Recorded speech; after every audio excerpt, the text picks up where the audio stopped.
नमस्ते इंडिया के दर्शकों को वीरेंद्र मिश्र का नमस्कार। नौ वर्ष आरंभ हो गया है, नौ संवत्सर आरंभ हो गया है, यानी काल अवधारणा का समय जो है वो अपनी गति से आगे बढ़ चला है और नए साल की शुरुआत हो गई है। आज हम बात कर रहे हैं नौ संवत्सर पर। नौ संवत्सर है, नया साल है। ये इस नए साल के पीछे अवधारणा क्या है? क्षणे क्षणे नवतामुपैति तदेव रूपम रमणीयताया। रमणीय वो होता है जो पल पल नया हो, और हमारे यहाँ ये परिकल्पना की गई है कि नववर्ष जो प्रारंभ हो और नववर्ष की शुरुआत की गई है। नववर्ष को नाना प्रकार से मनाते हैं, तो बहुत अच्छी बात यह है कि इस बार विश्वावसु नाम का संवत्सर है। इसका अर्थ है कि विश्व में वसु माने धन, वसु बोलते हैं धन से, धन की बहुत पर्याप्त मात्रा में धन की स्थिति, आर्थिक स्थिति बहुत अच्छी रहेगी। 2069 नाम का वर्ष ये आएगा, नव संवत्सर, और ये प्रारंभ होता है प्रथम दिन से, चैत्र के प्रथम नवरात्रि से प्रारंभ होता है।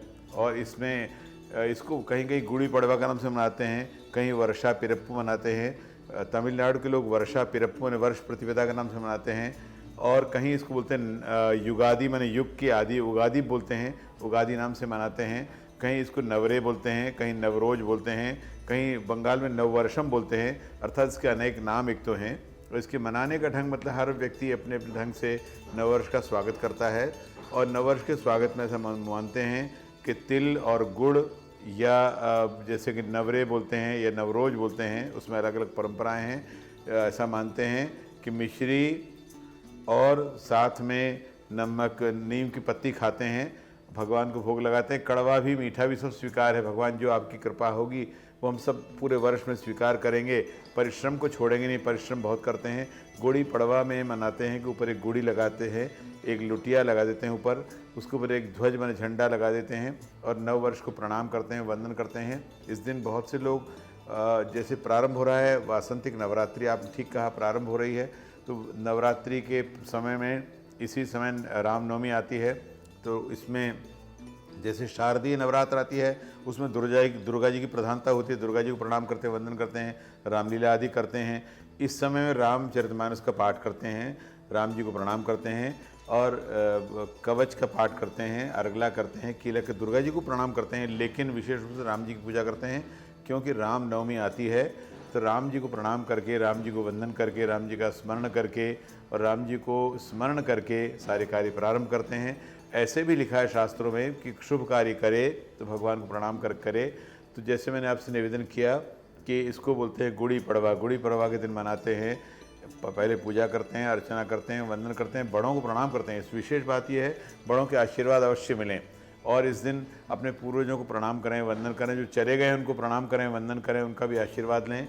इस दिन कुछ कार्य ऐसे होते हैं जो ज़रूर अवश्य करने चाहिए, जैसे भगवान को वंदन करें, जिसको मानते हो, जहाँ आस्था अपनी हो वहाँ प्रणाम करें, नमस्कार करें, उनको अच्छे से कुछ अर्पण करें, भेंट करें। अच्छी से अच्छी वस्तु भेंट करनी चाहिए बड़ों को, जैसे कि ऐसा माना गया अच्छे वस्त्र मिलें, और छोटे बच्चों को उपहार दें, वस्त्र दें, बराबर वालों को वंदन दें, अभिवादन दें। ऐसा करें तो बहुत अच्छा होता है।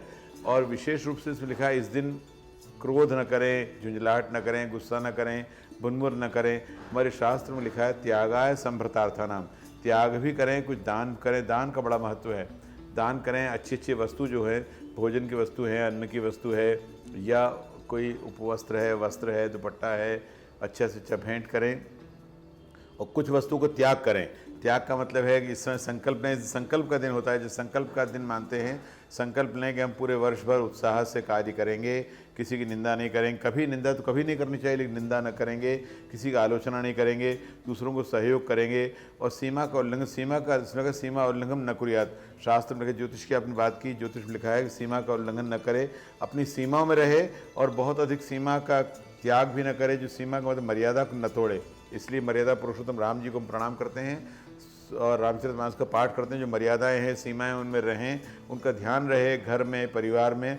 और एक बात विशेष इसमें लिखा है, शास्त्रों में लिखा है, अपनी परंपरा को बच्चों को बताएं। हमारे बच्चों को, आने वाली पीढ़ी को अगर हम नहीं बताएंगे, हम नहीं सौंपेंगे, तो कैसे उनको पता लगेगा। त्योहार जब मनाते हैं वहाँ व्यक्ति जग जाता है, वहाँ उपदेश से परे हट करके कहीं न कहीं वो व्यक्ति या वो बच्चा या वो कोई भी परिवार का सदस्य है, वो सदस्य एक पूरी तरह से परंपरा को जीने लगता है। एक तो बात यह है कि हमारा कृषि प्रधान देश है, तो कृषि को हमारे लिखा है तैर्दत्ताना प्रदायिभ्यो भुंक्ते स्तेन एव स।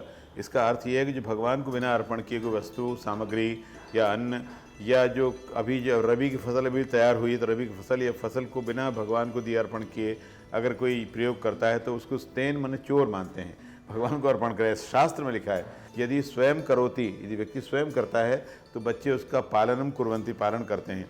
यदि खरी मैं कहता रहूँगा तो बच्चे पालन नहीं करेंगे। तो बड़ों को स्वयं उसका स्वयं पालन, जैसे बड़ों को प्रणाम करना, समय पर उठ जाना, समय पर जाना, समय पर प्रणाम करना, वंदन करना, अगर बड़े करेंगे तो पालन करेंगे। और इसीलिए जो आपने बहुत अच्छा कहा कि त्यौहार का एक उत्सव का वातावरण होता है।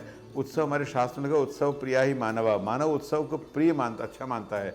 उत्सव का वातावरण बहुत अच्छी बात है, उत्सव रहे, मन में भी उत्सव रहे, मन में उत्सव की भावना रहे, बाहर भी उत्सव मनाएं, अच्छी बात है, लेकिन मन भी खुशियों से भरा रहे। इसीलिए लिखा है क्रोधम न कुर्यात, क्रोध छोड़ दे, गुस्सा झुंझाट, ये एक वस्तु को छोड़ दे। एक वस्तु कम से कम ये है छोड़ने की कि ये तो छोड़ दे कि विनम्रता ले लें, अकड़ न आए, किसी प्रकार का दुराव छुपाव न हो, ये बातें तो आ जाएं तो बहुत अच्छी बात है। हम इस 9 संवत्सर पर किस तरह का ऐसा व्रत लें, किस तरह से ऐसा कौन सा संकल्प लें जिस संकल्प के साथ अपने पूरे वर्ष भर अपने जीवन को अपनी काल की जो अवधारणा है उसके साथ जोड़ करके आगे बढ़ सकें और लोगों को भी आगे बढ़ा सकें।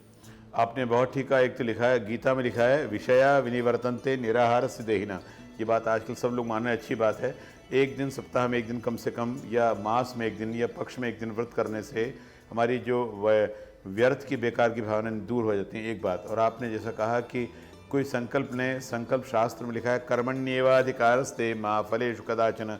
एक संकल्प तो सब ले ही सकते हैं, बहुत सरल है कि मैं पूरे जीवन कर्तव्य करता रहूँगा, अपने कर्तव्य से च्युत नहीं होऊंगा या नहीं होंगी। अपने काम का पहले मतलब कार्य, जो भी कार्य करते हैं, जो भी काम करते हैं भगवान कृपा से उस काम को दक्षता से करें, खूब अच्छे से करें। तो काम अगर करते का संकल्प ले लेंगे, हम पूरे जीवन भर कर्म करेंगे, कर्म का त्याग नहीं करेंगे।